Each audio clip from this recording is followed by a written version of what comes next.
9:30 de la mañana nos acompaña ya en el estudio en Quito José Hernández, analista político, periodista, director del portal 4 Pelagatos. Gracias por estar con nosotros. Bienvenido, José. Buenos días, Liz. Buenos días a toda la audiencia de Teleamazonas y muchas gracias por la invitación. José, 4 de los 7 consejeros de Participación Ciudadana irán a juicio político. La sesión será este viernes, donde posiblemente pudieran ser censurados. Y quería preguntarte si esto es crónica de una muerte anunciada o más bien se esperaba que la decisión pudiera ser diferente por parte de la Asamblea. Liz, esto es exactamente la crónica de una muerte anunciada, porque lo que vimos es que este juicio ya se anunció el 8 de febrero de este año. Hay que recordar que ahí hubo una rueda de prensa donde hubo 4 representantes del correísmo, 3 representantes del ala supuestamente rebelde de Pachacutic, 3 representantes del Partido Social Cristiano, y en ese momento, justo en la víspera de que haya la elección de Hernán Ulloa a la presidencia en reemplazo de Sofía Almeida, justo un día antes, los 3 partidos anunciaron este juicio político, a los mismos 4. Ahora, eso entonces llevaría a pensar que si tuvieron 84 votos a favor de la moción de llevarlos al juicio político, ya que el día de mañana se requieren 70 para la censura, pues ese pudiera ser el resultado final de esa sesión del Pleno. No hay duda, Liz, que los 70 votos los tendrán ampliamente, y ahí lo que cabe precisamente es preguntarse cuál ha sido el afán y cuál es esta obsesión que tienen estos partidos por ir tras el Consejo de Participación Ciudadana y Control Social. Incluso para un partido como el Partido Social Cristiano, que siempre estuvo en contra de ese quinto poder. Jaime Nebot ha sido absolutamente taxativo las veces que habló de ese poder, y siempre ha dicho que había que anularlo. Resulta que ahora, lejos de anularlo, lo que lo van es a usar.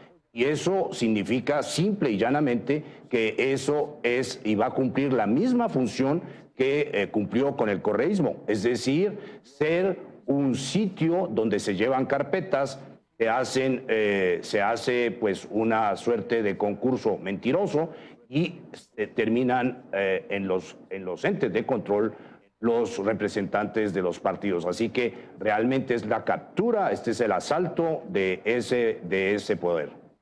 Y precisamente desde la bancada oficialista decían que esta decisión de ir a juicio político se lo había hecho prácticamente a dedo. El ministro de Gobierno estuvo ayer en este espacio y él más bien señalaba que las bancadas de UNES y del Partido Social Cristiano estaban protegiendo intereses corporativos. Partiendo de lo que acabas de mencionar también, José, ¿cuál pudiera ser entonces ese interés que tienen estas bancadas? Bueno, Liz, son los mismos intereses que ha habido siempre. Imaginemos qué significa tener el control de poder poner allí al Contralor de la República o al fiscal de o el fiscal de la Nación. Imaginemos lo que significa poner allí gentes de las Cortes, o tener, digamos, la posibilidad de poner otras autoridades en todos los entes de control que tiene el país. Bueno, eso significa un inmenso poder. ¿Para qué los ponen allí? Porque si el tema fuera para tener transparencia, bueno, lo cual se supone que esos cargos es para tener transparencia, para que las cosas se hagan en forma correcta, para que las cuentas calcen, para que no tenga que haber glosas, y cuando hay glosas por malos manejos se paguen y no se diluyan. Bueno, eso es lo que se tendría que hacer en una democracia normal.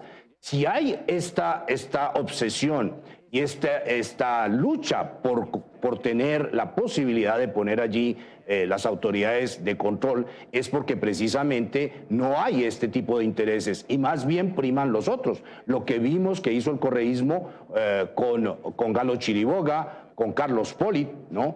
Que no vieron nada, no oyeron nada, y mientras tanto, en el caso de Poli y lo que se oye también en el caso del señor Galo Chiriboga, también tuvieron coimas para ellos.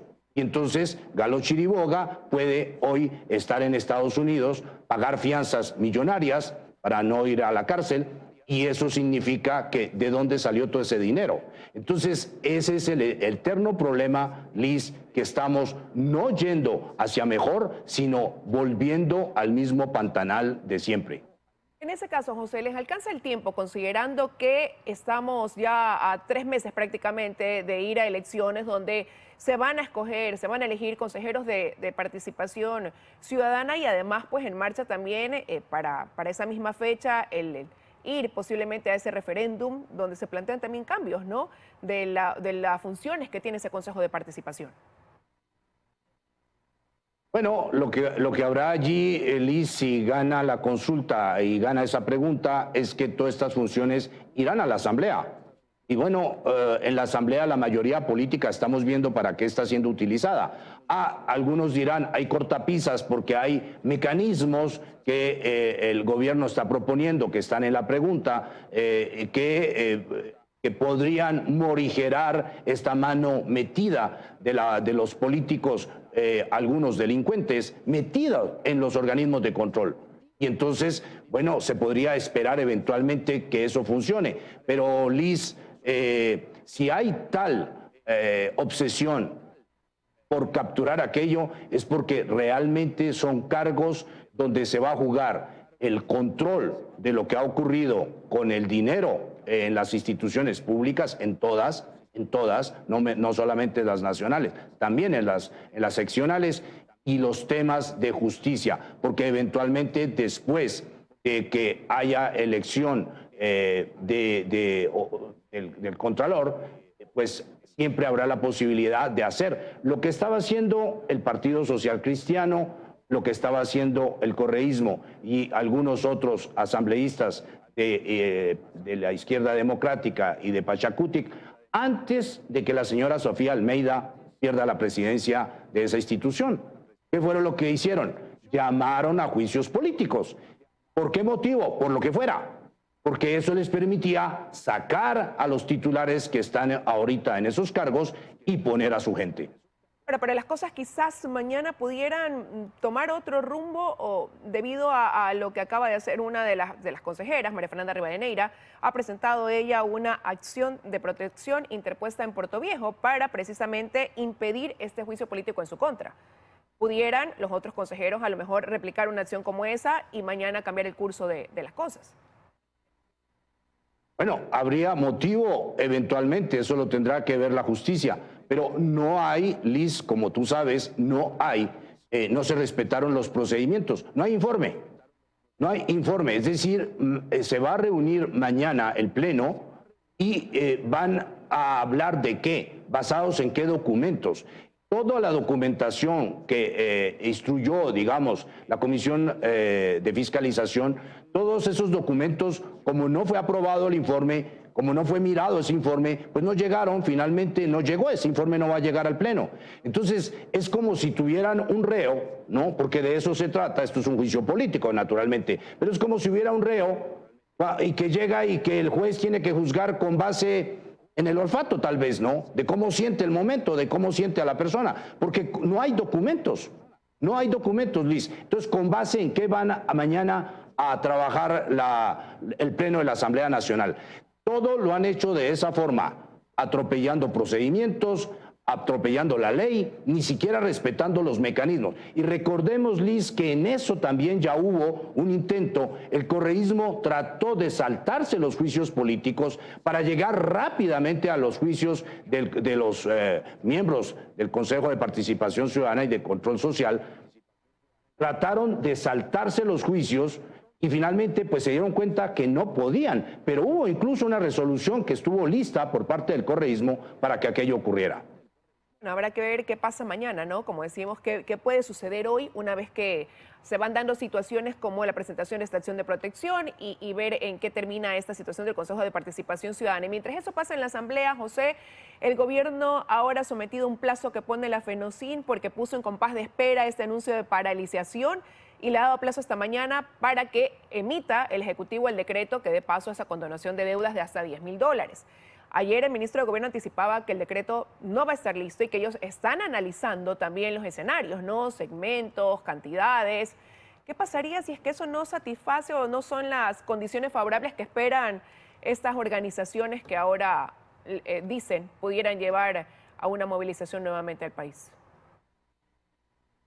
Bueno, Liz, siempre desde la sociedad civil se puede pensar que se tienen muchos deseos y claro, puede haber muchas reivindicaciones. O sea, aquí el tema es si esos deseos son legítimos. O sea, hay una condonación hasta $3,000, de créditos hasta 3,000. Eso fue lo que se comprometió el gobierno. Ahora, la FENOCIN dice no, hasta 10,000. ¿Por qué? Porque se les ocurrió. Son ocurridos. Entonces se les ocurrió hasta 10,000. ¿Por qué no hasta 20,000? Cualquier cosa puede pasar. Bueno, si en la sociedad se vive de esa manera, significa que cualquiera puede ponerle ultimátum al gobierno sobre cualquier tema y si no paraliza el país. Bueno, eso supongo que hay una ley y que hay que aplicarla. En algún momento en este país habrá que aplicar la ley. Las reivindicaciones sociales son legítimas, pero ha habido un diálogo, ha habido 3 meses de negociación y el gobierno me parece que explicó hasta dónde sí daban las sábanas, hasta dónde no dan. Bueno, si al margen de eso hay la testarudez de ciertos dirigentes sociales que creen que pueden imponerle al país lo que ellos quieren, bueno, Liz, ahí habrá que aplicar la ley. Y me imagino que en algún momento habrá que entrar en un espacio de racionalidad donde los ciudadanos, dirigentes o no, tengamos que aceptar que en la sociedad hay reglas y que todos los deseos no pueden ser impuestos a la autoridad. Así no funciona una sociedad. Y en ese escenario, con ese comportamiento de cierto segmento de la sociedad, quizás cómo dar paso a esa petición de una unidad nacional en problemas como el que enfrenta el país, que es la inseguridad, un llamado que lo viene reiterando el gobierno, pero quizás sin que se vea claro ese camino, ¿no? De una convocatoria más en firme, de comenzar a estructurar estrategias en ese sentido. Liz, lo que ocurre es que, a ver, me parece a mí que no hay conciencia todavía en el país, incluso el gobierno no la tuvo al comienzo, de lo que significa enfrentar carteles de la droga, enfrentar la delincuencia y el crimen organizado nacional e internacional. No hay conciencia. Entonces, claro, todos queremos que las cosas se hagan para mañana. Pero a ver, ¿cómo se monta un aparato de inteligencia? ¿Cómo se monta? ¿De la noche a la mañana? Eso no ocurre. Y lo que hay que hacer básicamente es montar un aparato de inteligencia para contrarrestar, para adelantarse a lo que están planeando esos carteles en el espacio, digamos, de lo que es la inseguridad. Hay que adelantarse. Bueno, eso no se puede montar de la noche a la mañana. Cuando se habla de tener nuevas tecnologías, ¿no? Se habla, por ejemplo, ¿cómo se controla la frontera, Liz, con Colombia o con Perú? ¿Cómo se controla? Vamos a pensar que vamos a poner un militar cada 100 metros. Eso es ilusorio, eso no existe. Eso se tiene que hacer con satélites. Esa tecnología cuesta y hay que comprarla y hay que saberla usar. Entonces, hay un montón de elementos que efectivamente van a pesar muchísimo en que la estructura de seguridad del país esté acorde con las necesidades de la inseguridad, digamos. Eso significa, Liz, que sí, el gobierno está en este momento parando, contrarrestando lo que puede con los elementos que tiene y está contratando, de lo que ha dicho el gobierno, contratando elementos. El presidente habló de carros blindados, por ejemplo, pequeños carros blindados, de tecnología, de chalecos de nueva generación, etcétera. Todo eso también hay que pensar que para contratar todo eso se requiere tiempo, porque así es el tema público, lamentablemente. Y yo no sé, el gobierno tendrá que acelerar los plazos, eso es una evidencia. Pero también tenemos que pensar, Liz, que todo este tema es un tema de largo aliento. Quiero agradecerte, José, que hayas estado esta mañana con nosotros aquí en 24 horas. Que tenga un buen día. Gracias, Liz, a ti, a toda la audiencia, para todos, excelente día. Igual, José Hernández, director del portal 4 Pelagatos. Vamos a una pausa y regresamos con más.